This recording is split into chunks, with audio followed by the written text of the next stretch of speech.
بسم اللہ الرحمن الرحیم اللہم یا رحمان یا رحیم و یا ارحم الراحمین وصلی علی من ارسلتہ رحمۃ للعالمین۔ انتہائی واجب الاحترام بزرگان محترم، برادران عزیز،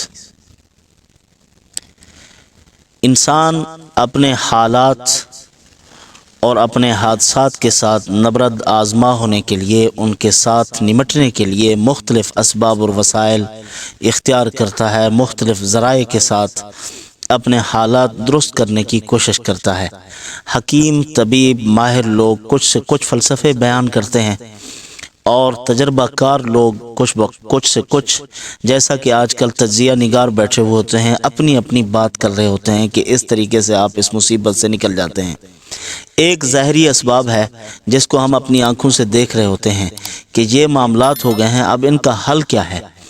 حضرت ہود علیہ السلام نے اپنی قوم پر آنے والے مصائب بالعموم تمام انبیاء علیہ السلام نے سمجھایا ہے کہ تمہارے اوپر جو حالات آ رہے ہیں، تمہارے اوپر جو مختلف قسم کے مسائل تمہیں درپیش ہیں، ان کا حل کیا ہے، ان کے دفعے کا راستہ کیا ہو سکتا ہے۔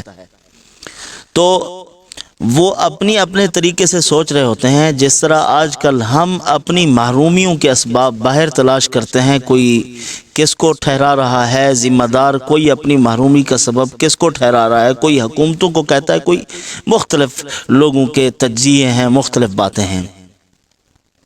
تو اس دور کے لوگ بھی اپنی محرومیوں، اپنی کوتاہیوں کو چھپانے کے لیے، اپنی ذلت کو چھپانے کے لیے، اپنے گناہوں پر پردہ دینے کے لیے بھی مختلف اسباب تلاش کرتے تھے، ڈھونڈتے تھے، اور اس کا ذمہ دار مختلف چیزوں کو ٹھہراتے تھے کہ فلاں چیز ہے، فلاں چیز ہے، فلاں چیز ہے، فلاں معاملہ ہوا، اس نے ہمارے ساتھ یہ کر دیا ہے۔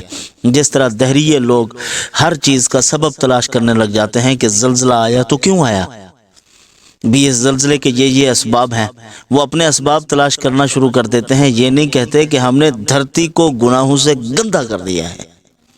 تو حضرت نے ہود علیہ السلام نے اپنی قوم کو سمجھایا کہ تمہارے یہ جو کر رہے ہو، اس مصیبت سے نکلنے کا یہ راستہ نہیں ہے، یہ غلط راستے ڈھونڈ رہے ہو، طاقت کے گھمنڈ میں ہو۔ تمہاری اس مصیبت سے نکلنے کا جو راستہ ہے، استغفروا ربکم، اپنے رب سے استغفار کیجیے، اللہ تعالیٰ سے مغفرت طلب کیجیے، اور وَيَزِدْكُمْ قُوَّةً إِلَىٰ قُوَّتِكُمْ، وہ تمہاری طاقت میں بھی اضافہ کرے گا، تمہیں مال و اولاد سے بھی مالا مال کر دے گا، ہر قسم کی آسائش مرحمت فرمائے گا۔ اگر تم اس راستے پر نہیں چلتے، تم اپنے فلسفے جھاڑتے رہتے ہو، تو تمہاری عقل کام نہیں کرے گی۔ اسی لیے کہتے ہیں تسأل المجرب، تجربہ کار آدمی سے سوال کیجئے، ولا تسأل الحکیم، حکیم سے نہ پوچھئے۔ ایک آدمی عقل مند ہے، دانائی رکھتا ہے، اپنی جگہ پہ ہوگا، بہت بڑا عقل مند ہوگا، لیکن اس کی عقل پر ہر معاملے میں اعتماد نہیں کیا جا سکتا۔ جو تجربہ کار ہے، وہ ان حالات سے گزرا ہوا ہے، اس کو پتہ ہے۔ اسی لیے فرمایا مجرب سے پوچھو۔ اب اللہ پاک کی ذات سے بڑھ کر کوئی تجربہ کار ہے ہی نہیں، جس نے عالم کو بنایا ہے، وہی عقل مند، وہی حکیم۔ اللہ تعالیٰ فرماتے ہیں میرے بندو، اگر تم اپنی مصیبتوں سے نکلنے کا راستہ ڈھونڈ رہے ہو، ان حالات سے نکلنے کے لیے تم پریشان ہو کہ ہم ان مصائب سے نکلیں، تو پھر تم آؤ میرے دروازے پر، میں تمہیں کہتا ہوں تمہارے گناہوں کی دلدل نے تمہیں پھنسایا ہے، تو اسی وجہ سے پھنسے ہوئے ہو، نکلنے کا راستہ ڈھونڈتے ہو، تو میری بارگاہ میں حاضر ہو جاؤ۔ میں رب جس کو پکڑ لیتا ہوں، اس کو پھر پکڑ کے بہت اونچا کر دیتا ہوں، اور جس کو میں زمین پر مارتا ہوں تو پھر اس کو اٹھانے والا کوئی نہیں ہوتا۔ اسی لیے استغفار کی احادیث پاک میں بار بار ترغیب دی گئی ہے۔ نبی کریم صلی اللہ علیہ وسلم اس کا اہتمام فرمایا کرتے تھے۔ چند ایک روایات میں آپ کی خدمت میں پیش کرتا ہوں، جو حضور صلی اللہ علیہ وسلم نے جس قدر استغفار فرمایا اور صحابہ کرام کو استغفار کی ترغیب دی ہے آپ صلی اللہ علیہ وسلم نے، کہ اس طرح تم استغفار کرو تاکہ اس استغفار کی برکت سے تم مصائب سے نکلو۔ رسول اللہ صلی اللہ علیہ وسلم استغفار کی کتنی کثرت کرتے تھے؟ احادیث پاک میں ہے 70 مرتن، آپ صلی اللہ علیہ وسلم 70 مرتبہ استغفار فرمایا کرتے تھے۔ استغفار کے بہت سے فوائد اور ثمرات بیان کیے گئے ہیں۔ دخول جنت کا سبب ہے اور اسباب رزق میں سے بہت بڑا سبب ہے، اور ایسا سبب ہے من حیث لا یحتسب، جہاں سے انسان کو وہم و گمان بھی نہیں ہوتا، اللہ تعالیٰ وہاں سے انسان کو رزق عطا فرماتے ہیں۔ اسی طرح انسان کی مغفرت کا سبب ہے، اور استجابتاً لامر اللہ تعالی، اللہ تعالیٰ کا امر بھی ہے اور بندہ قبولیت کے بہت زیادہ قریب ہو جاتا ہے۔ یہ فضائل بیان کیے گئے، اور حضور صلی اللہ علیہ وسلم نے فرمایا خیر البشر، جو کہ خیر البشر تھے، افضل الرسل اصطفاء اللہ تعالی و اجتباہ، اللہ کے پسندیدہ بندے، اللہ کے چنے ہوئے، اور ورفع ذکرہ و اعلی قدرہ، جن کا ذکر بھی بہت بلند ہے اور جن کا مقام بھی بہت اونچا ہے، لیکن اس کے باوجود غفر لہ ما تقدم من ذنبہ وما تاخر، جن کے اگلے پچھلے سارے گناہ اللہ تعالی نے فرمایا میں محبوب آپ کے گناہ ہیں ہی نہیں، اگر آپ سمجھتے ہیں کہ ہیں تو پھر میں کہہ رہا ہوں میں نے سارے گناہ معاف کر دیے، اگلے بھی پچھلے بھی۔ ومع کل ھذا الشرف العظیم والعطاء الجزیل، اتنی بڑی اللہ کی عطا کے باوجود اور اتنی بڑے شرف کے باوجود کان یستغفر ربہ و یتوب الیہ، حضور توبہ بھی کرتے تھے، استغفار بھی فرماتے تھے۔ وَيَتَضَرَّعُ بَيْنَ يَدَيْهِ امْتِثَالًا لِأَمْرِ اللَّهِ عَزَّ وَجَلَّ، ہاتھ اٹھا کر تضرع کرتے تھے، عاجزی کرتے تھے، استغفار کرتے تھے، اللہ کے سامنے روتے تھے۔ اور فسبح بحمد ربک واستغفرہ انہ کان توابا، یہ اللہ کا حکم ہے، محبوب میری حمد و ثنا کیجئے اور اپنے رب سے استغفار کیجئے۔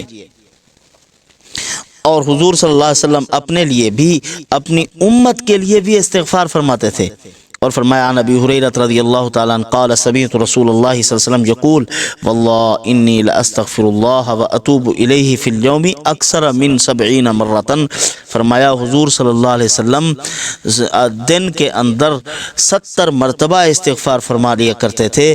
قال قال رسول اللہ صلی اللہ علیہ وسلم توبوا الی اللہ واستغفروا، فرمایا اللہ سے توبہ کرو اور استغفار کرو، فانی اتوب فی اليوم 100 مرہ، فرمایا کہ آپ صلی اللہ علیہ وسلم تو دن میں 100 مرتبہ چلتے پھرتے استغفار کر لیا کرتے تھے۔ عن ابن عمر رضی اللہ تعالیٰ عنہ قال ان کننا لنعد لرسول اللہ صلی اللہ علیہ وسلم فی المجلس الواحد 100 مرہ، ایک مجلس میں بیٹھے بیٹھے بھی حضور 100 مرتبہ استغفار کر لیتے تھے۔ رب اغفر وتوب علیہ، رب اغفر وتوب علیہ، بار بار پڑھتے تھے اے اللہ مجھے معاف کر دے، اے اللہ میری طرف توجہ فرما، انک انت التواب الرحیم، آپ توبہ کو قبول کرنے والے بے نہایت مہربان ہیں۔ بار بار حضور صلی اللہ علیہ وسلم یہی پڑھتے رہتے تھے۔ قال کان رسول اللہ صلی اللہ علیہ وسلم اذا انصرف من صلاته استغفر ثلاثا، یہ مسنون عمل ہے، گناہ سے تو توبہ ہے ہی ہے، نیکی کے کام کے بعد بھی حضور توبہ فرمایا کرتے تھے، استغفار کرتے تھے۔ سلام پھیرا نماز کا تو فوراً 3 مرتبہ فرمایا استغفر اللہ استغفر اللہ استغفر اللہ، بآواز بلند پڑھا کرتے تھے، 3 مرتبہ استغفار فرمایا کرتے تھے۔ اسی لیے یہ استغفار پڑھنا نماز کے بعد سنت ہے، اللہ اکبر استغفر اللہ استغفر اللہ استغفر اللہ، یہ مسنون عمل ہے، حضور اکرم صلی اللہ علیہ وسلم یہ مسنون عمل کیا کرتے تھے۔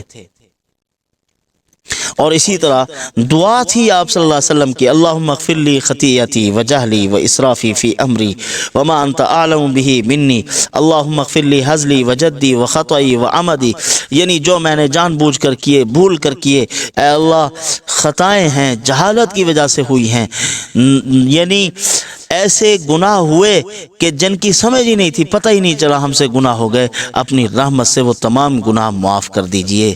اسی طرح سید الاستغفار ہے، آپ اس کا اہتمام کریں۔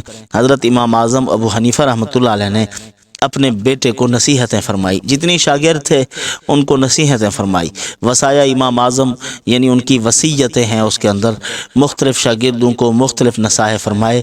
اپنے بیٹے کو جب بلایا تو فرمایا بیٹا یہ سید الاستغفار پڑھتے رہنا، زندگی بھر پڑھتے رہنا، اللہم انت ربی لا الہ الا انت خلقتنی وانا عبدک، یہ آپ نے اس کو روزانہ پڑھنا ہے صبح کے وقت میں۔ جب آپ اس کو پڑھیں گے، صبح کو پڑھا شام تک مر گئے شہید، شام کو پڑھا صبح تک دنیا سے رخصت ہو گئے تو شہید، یعنی شہادت کا رتبہ مفت میں مل رہا ہے۔ تو آپ اس کا اہتمام کر لیں۔ یہ امام اعظم ابو حنیفہ جیسے بہت بڑے امام، بہت بڑے محدث، بہت بڑے عالم اور بہت بڑے تابعی بھی تھے، حضرت صحابہ کرام کے ساتھ ان کی ملاقاتیں ہوئی تھی، تو انہوں نے یہی استغفار بتلایا ہے۔ آپ اس کو پڑھتے رہیں گے، اللہ کے فضل اور کرم سے جب شہادت کی موت مل رہی ہے تو گناہ کہاں رہیں گے، یعنی یہ گناہ نہیں چھوڑے گا کلمہ۔ اس کو پڑھتے رہیں، انشاءاللہ آپ کے سارے گناہ سید الاستغفار کی برکت سے معاف ہو جائیں گے۔ سید الاستغفار کا کیا مطلب؟ یعنی جتنے استغفار ہیں، یہ استغفار ان کا سردار ہے۔ جتنے صیغے وغیرہ ثابت ہیں احادیث پاک سے، ان کا اچھے سے اچھا ترتیب دے کر جو حضور نے ہمیں تحفہ مرحمت فرمایا ہے وہ سید الاستغفار ہے۔ اللہ تعالی ہمیں کرنے کی توفیق عطا فرمائے۔